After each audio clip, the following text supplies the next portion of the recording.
relação entre QI e xadrez, e de um modo mais generalizado, entre QI e outras atividades intelectuais, especialmente matemática e ciência. Foram enviadas várias perguntas sobre esse assunto, e não vai ser possível analisar todas elas, mas algumas em especial foram mais interessantes porque elas tocam em pontos centrais que estão relacionados às diferenças que tem entre as diferentes atividades intelectuais.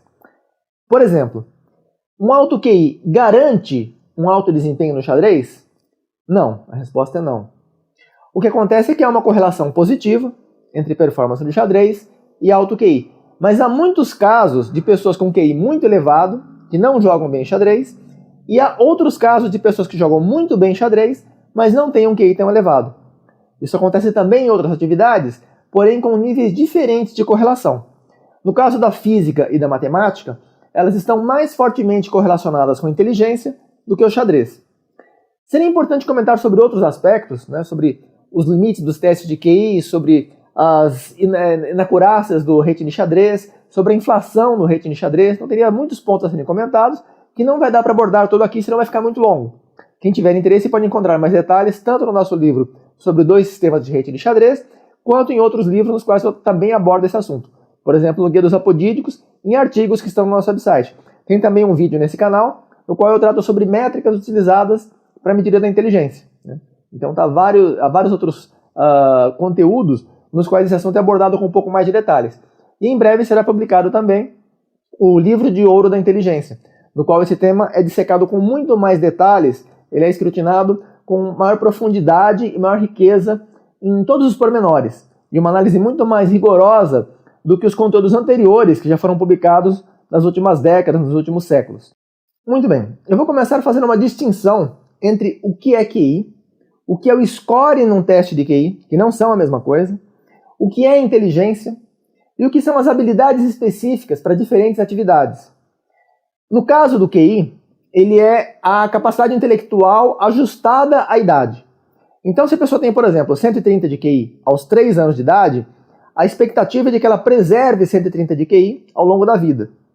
A capacidade intelectual vai aumentando ao longo da vida, mas o QI ele estabelece uma relação entre a idade mental e a cronológica, não exatamente na proporção de 1 para 1, não é um crescimento linear, é uma curva que representa o crescimento do nível intelectual em função da idade. Então, a maneira correta de determinar o QI é ajustar essa curva para a maioria das pessoas, a média geral das pessoas, para cada pessoa em especial. Então, você pode ter flutuações do QI ao longo da vida, mas são flutuações relativamente estreitas. Se a pessoa tem 130 de QI na infância, a expectativa é de que aos 10, aos 15, aos 40, aos 60, ela vai continuar aproximadamente com 130. Se ela tem 150, aproximadamente vai continuar com 150. Porém, os 130 que ela tem aos 3 anos de idade, em nível absoluto de inteligência, representa muito menos do que ela vai ter aos 6 anos, aos 10 anos, aos 15 anos, etc. Há também um ponto de máximo da curva. Ela começa a crescer rapidamente, desde o nascimento. Na verdade, desde a fase embrionária já começa o desenvolvimento intelectual. Mas depois do nascimento prossegue nessa curva de crescimento. Até aproximadamente 15 anos tem um crescimento rápido. Dos 15 até os 25, o crescimento é mais lento. Não é que é uma retinha e vira outra retinha, ela é uma curva suave que vai gradualmente reduzindo o seu ângulo, a tangente em cada ponto da curva, vai reduzindo a inclinação. Então ela vai até os 15 anos rapidamente, o crescimento é quase linear, é bastante acelerado. Dos 15 aos 25 ela desacelera.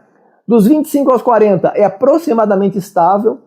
E dos 40 aos 45 começa um decrescimento gradual, bem leve, e vai aumentando, vai acelerando até mais ou menos os 60 anos. Aí tem estudos que sugerem que ele acelera um pouco depois dos 60, e outros que ele se mantém estável, e outros até que ele desacelera. Então depende do estudo que é considerado, os resultados obtidos são diferentes. Em parte, essas divergências acontecem porque as pessoas têm evoluções diferentes ao longo da vida, a saúde física também interfere nesse processo. Então, se a amostra de pessoas consideradas tem hábitos mais saudáveis, a expectativa é que elas preservem melhor a sua qualidade mental do que grupo de pessoas que tenham hábitos menos saudáveis. E outras características genéticas também, então tem muitos fatores que interferem nisso. Então, o importante é compreender, para começar, essa diferença entre QI e inteligência. A inteligência e o QI são estreitamente relacionados, porém o QI ele representa uma proporção entre a idade mental e a idade cronológica, sendo que a proporção correta entre idade mental e cronológica não é como pensava Binet no início do século XX, em 1905, a partir de 1905. Na verdade, o Binet não falava em idade mental e cronológica. Quem falava isso aí foi Stern, em 1912, mais ou menos. O Binet foi o autor dos primeiros testes de QI, mas que na época não eram chamados, não eram conhecidos como teste de QI. Foram Stern, em 1912, Terman, em 1916, e outros que passaram a introduzir o conceito de QI e o termo, a palavra QI, consciente de inteligência, foi aplicada também a partir de mais ou menos 1912.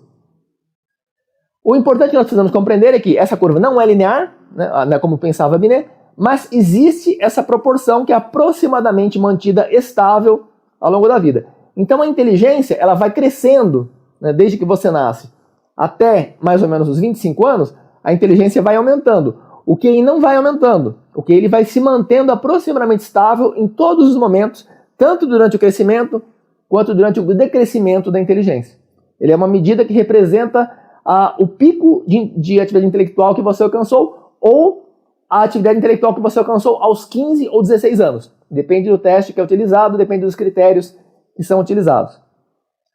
Em relação ao score no teste de QI, o score raramente apresenta grandes disparidades entre o QI verdadeiro e o score.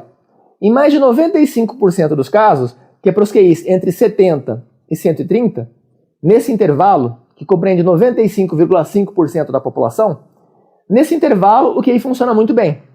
O teste de QI funciona, os testes em geral, os bons testes, os bem padronizados, funcionam muito bem. Eles medem muito aproximadamente a inteligência correta, o nível intelectual correto da pessoa. Porém, fora desse intervalo, especialmente nos níveis mais altos, assim,